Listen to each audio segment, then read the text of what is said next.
Salut tout le monde, j'espère que vous allez bien. On se retrouve aujourd'hui dans une nouvelle vidéo YouTube, un nouveau vlog. Je l'avais dit, le but c'est d'en faire un peu plus souvent que ce que j'ai pu faire avant et justement vous montrer un petit peu ce qui va se passer les prochaines semaines. Il y a eu d'ailleurs un petit changement de plan sur le mini-cut, donc ce sera l'occasion d'en parler aujourd'hui, justement de vous dire ce qui est vraiment planifié, comment bougent les choses et comment va se passer ma journée également. Donc là vous voyez on est dans la cuisine parce que c'est l'heure du premier repas, je viens de faire mes steps dehors, répondre à mes clients, répondre à mes messages sur Instagram. En plus, il y a un petit soleil, c'est assez agréable, même si il faisait 7-8 degrés. Donc, c'est quand même rafraîchissant, mais ça fait un bien fou de prendre la lumière du jour, de marcher un petit peu. Et donc là, heure de manger parce que j'ai faim. Bon, dans les ingrédients du repas 1, en fait, l'avoine, le secret, c'est que je le fais toujours la veille pour le lendemain. C'est-à-dire que tous les avoines que vous voyez le matin, c'est jamais de l'avoine que je viens de faire. Donc là, en gros, c'est 75 grammes d'avoine et 100 grammes de framboise que j'ai fait au air fryer. Enfin, en gros, j'ai fait l'avoine au micro-ondes. Et ensuite, je mets les framboises surgelées et je le mets sur 5-6 minutes au air fryer. Et du coup, ça les incorpore bien sans avoir l'aspect flotteux que peuvent avoir les framboises surgelées.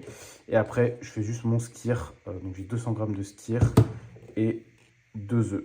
Voilà, classico-classique pour démarrer la journée. J'ai pas de diète fixe, je suis toujours au macro, mais je suis extrêmement à l'aise avec les mêmes repas. Donc en fait, je m'impose une forme de mille plans, mais sans pour autant en avoir un. Je pense que vous voyez l'idée.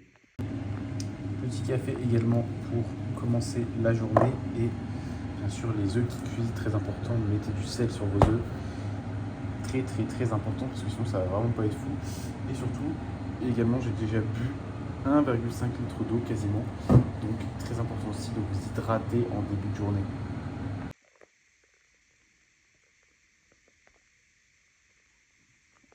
Bon, on se retrouve en cette fin de matinée extrêmement productive, avec une nouvelle fois du coup des bilans pour la team. Enfin voilà, généralement le matin, c'est là où j'essaie de faire le plus de travail, généralement les tâches qui me prennent le plus d'énergie et que, entre guillemets, je ne pourrais pas faire en fin de journée. Là où après, en post-training, en général, il vaut mieux avoir des tâches un peu plus mécaniques, c'est-à-dire comme juste répondre à des messages, créer un peu de contenu. Encore, quand je dis créer, c'est plus, on va dire la partie montage que vraiment écriture. Donc ce matin, on était surtout sur des bilans, des réponses de messages et également un peu d'écriture de script, que ce soit pour les reels, ou également d'autres vidéos YouTube qui vont sortir par la suite. Parce que le but, c'est de rester organisé. Ça, je pense que c'est une chose qui est extrêmement importante. Alors, c'est vrai que maintenant que je suis coach en ligne, ça vraiment, c'est une priorité plus plus. C'est-à-dire de vraiment créer un agenda. Donc, j'ai un Google Agenda avec des blocs de travail pour chaque tâche précise et pour que les journées ne soient pas laissées au hasard. Et ça, que ce soit d'un point de vue réussite d'une activité et progression physique, c'est extrêmement important. Et même avant que je sois dans ce milieu-là, j'ai toujours voulu optimiser ma routine pour progresser physiquement. Donc vraiment, bien gérer au niveau à quel moment je faisais mes pas, à quel moment j'allais faire mes repas, à quel moment j'allais m'entraîner, à quel moment je devais potentiellement préparer mes repas en amont, etc. Gérer mon hydratation, tous ces facteurs-là, plus ils seront optimisés, plus la progression physique sera tout simplement la meilleure possible. Donc voilà pour ça. En tout cas, très bonne matinée, en plus avec une mise en place la semaine dernière. Donc généralement, les mises en place font que sur la première semaine de suivi, il y a beaucoup plus de questions, hein. C'est assez normal quand il y a un nouveau programme, une nouvelle diète. Donc vraiment hâte du coup de pouvoir accompagner encore une fois un maximum de personnes en termes de progression, en termes d'évolution physique, que ce soit évidemment perte de gras, prise de muscle, même si en ce moment, vu qu'on est en mars, on est le 9 mars, il me semble, 10 mars, c'est forcément une période où il y a beaucoup plus de personnes qui veulent perdre du gras, vu que l'été arrive, donc c'est vraiment le bon moment. C'est-à-dire qu'après, passer avril-mai, ça va devenir compliqué, un petit peu short niveau timing, donc si à un moment il faut se lancer, c'est bien maintenant.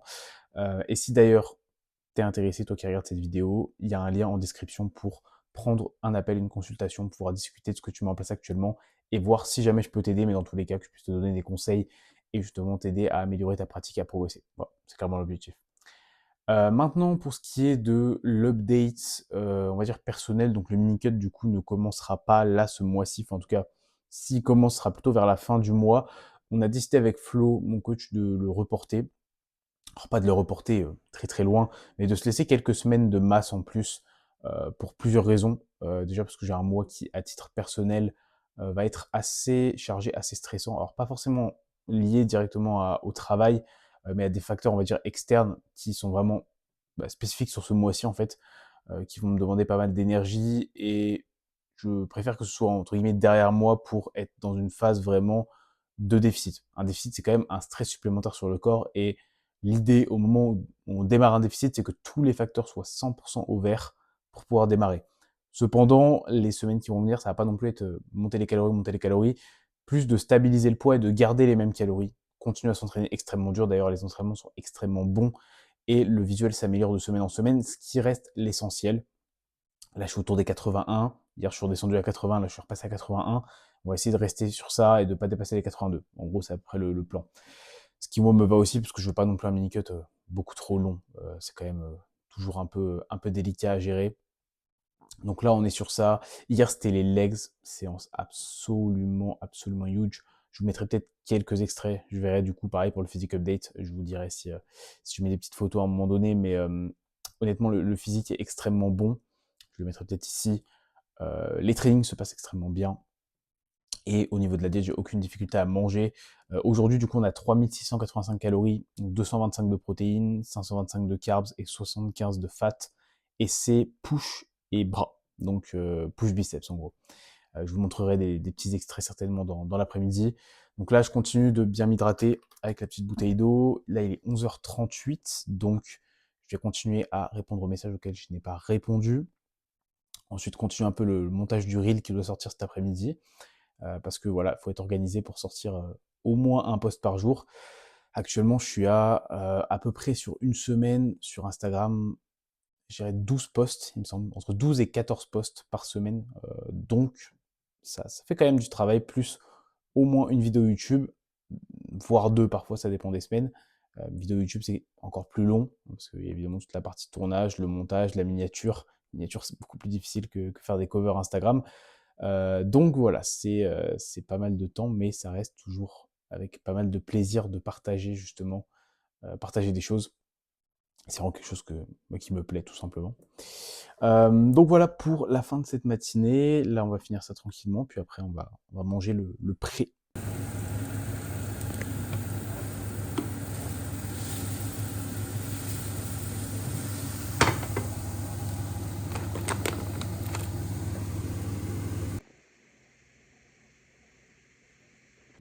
Bon, le repas pré-workout a été bien englouti. Maintenant, il est l'heure d'aller s'entraîner. On sort bien évidemment la petite Monster White qui reste la goutte en toutes circonstances. Et bien sûr le pré. Alors le pré, je me suis dit, en fait je voulais parler de l'intra, pas du pré. Donc faites pas attention, c'est un peu le bordel. Ce que je mets dedans du coup c'est 30 grammes de malto. Donc la malto qui est disponible également sur Nextule, tout comme la crème de riz que je vous ai montré tout à l'heure. Hop, le focus se fait, la Procao, qui est excellente. D'ailleurs, je vais vous donner ma recette tout à l'heure, parce que j'ai enfin compris comment la faire. Je suis un peu moins teubé. Et je mets également, du coup, au-delà des 30 grammes de malto, du sirop zéro. Donc là, c'est super mais je préfère prendre le Tesser, mais il n'y en avait plus. Histoire de donner un goût et pas de calories. Bon, ça, j'ai pas de code promo sur ça, mais vraiment, achetez-en. C'est excellent. Et en plus, si vous aimez avoir un petit goût sucré, bon, sachant que je mets du sel dedans, donc vous imaginez bien que juste de l'eau avec de la malto et du sel, bon, voilà quoi.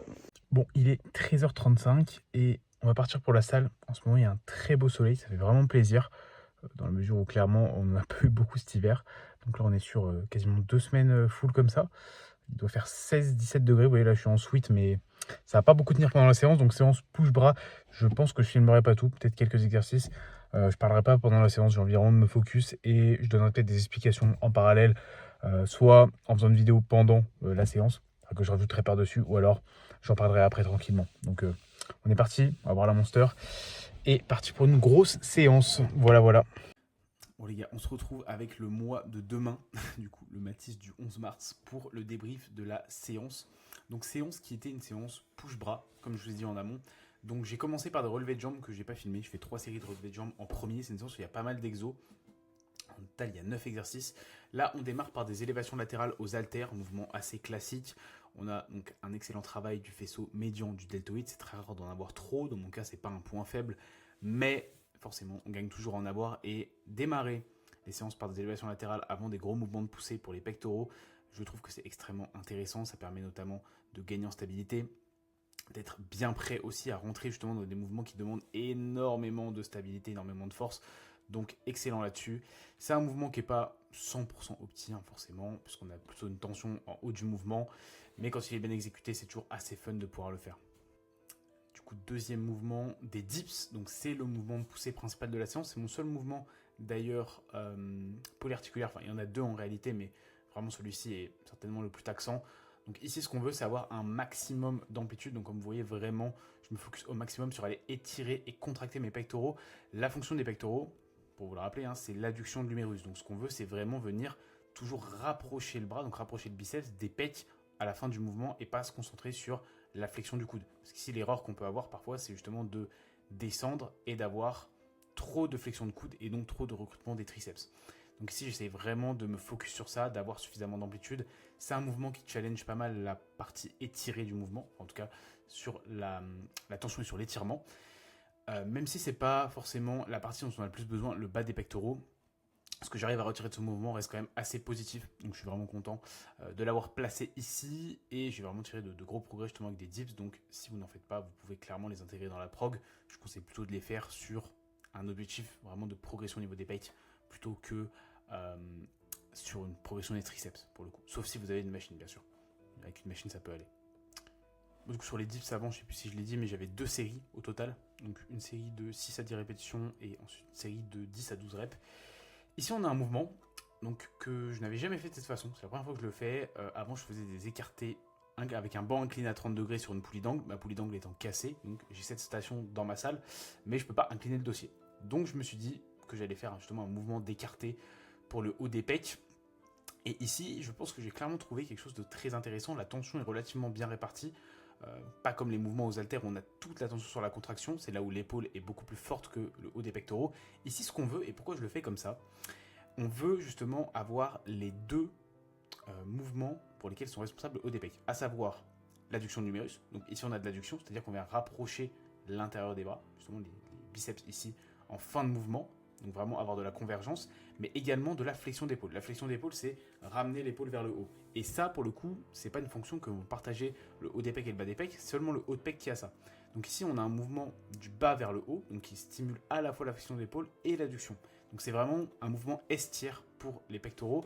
En plus, utiliser des cuffs, on n'a pas le facteur limitant du grip, on peut amener le mouvement beaucoup plus justement avec le haut des pecs plutôt qu'avec la poigne.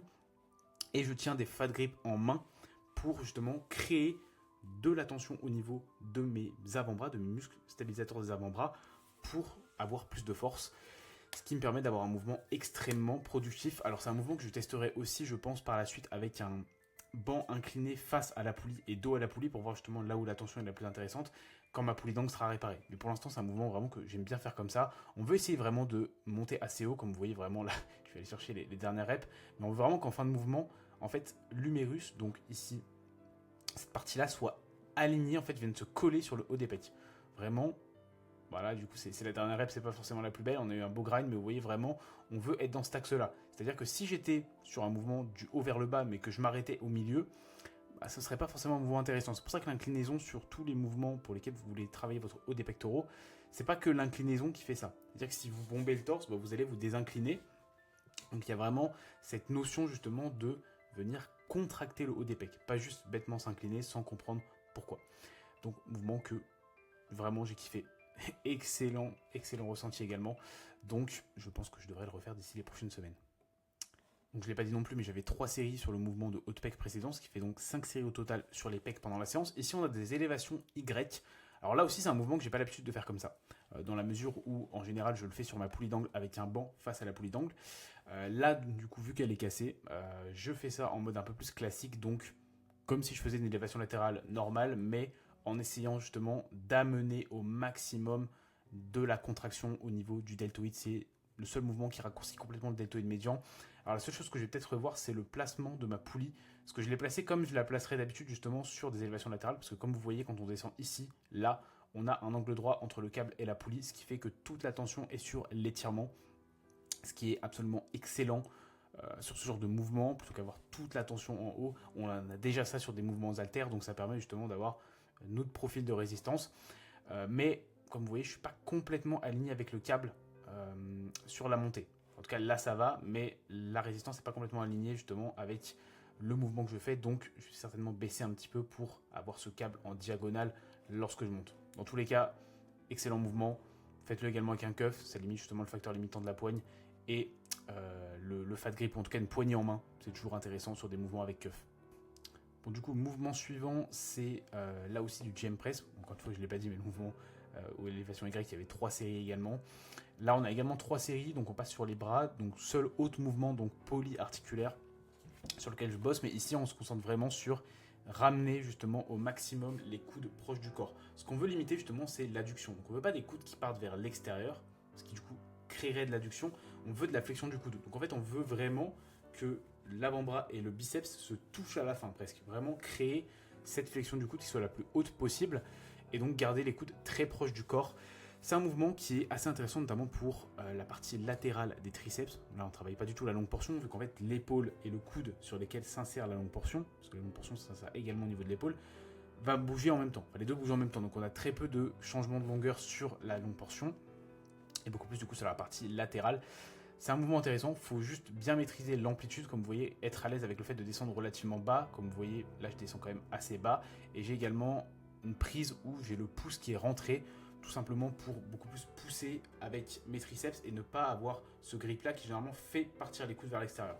Donc je suis beaucoup plus à l'aise comme ça et je ne glisse pas, ça reste une Smith Machine, hein. Voilà, si vous le faites à la barre libre, là effectivement, faire attention à ce que la barre ne glisse pas. Moi, la barre n'a jamais glissé, si vous y prenez bien, que vous avez un bon grip, il n'y a aucun risque là-dessus. Donc, qui dit mouvement triceps dit mouvement biceps. Ici, on a un curl pupitre avec évidemment une petite illustration derrière. Ça donne envie d'être aussi big, évidemment.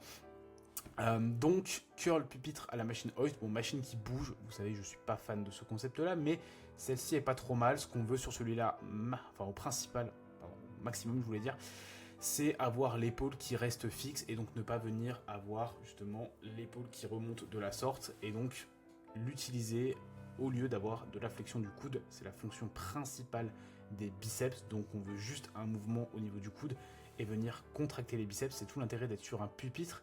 Ici, on va avoir un peu plus de travail au niveau de la courte portion du biceps, qui travaille plus quand les coudes sont vers l'avant, donc on va dire la boule à l'intérieur. Bon, à la fin, j'ai un petit peu bourriné, mais ici, voilà, on veut vraiment un maximum de stabilité. Vous pouvez tendre les bras en fin de mouvement. Vous voyez, globalement, je tends quasiment les bras. Il n'y a aucun souci pour ça. Pour moi, ça me permet d'aller chercher plus d'amplitude et donc plus d'étirement. C'est toujours intéressant. Il n'y a pas de blessures qui vont arriver si vous faites ça. Un muscle a une fonction précise, aller d'un point A à un point B. Et si vous contrôlez votre mouvement avec une charge adaptée, c'est sûr que si vous faites n'importe quoi, vous vous blesserez, mais peu importe l'amplitude, j'ai envie de vous dire.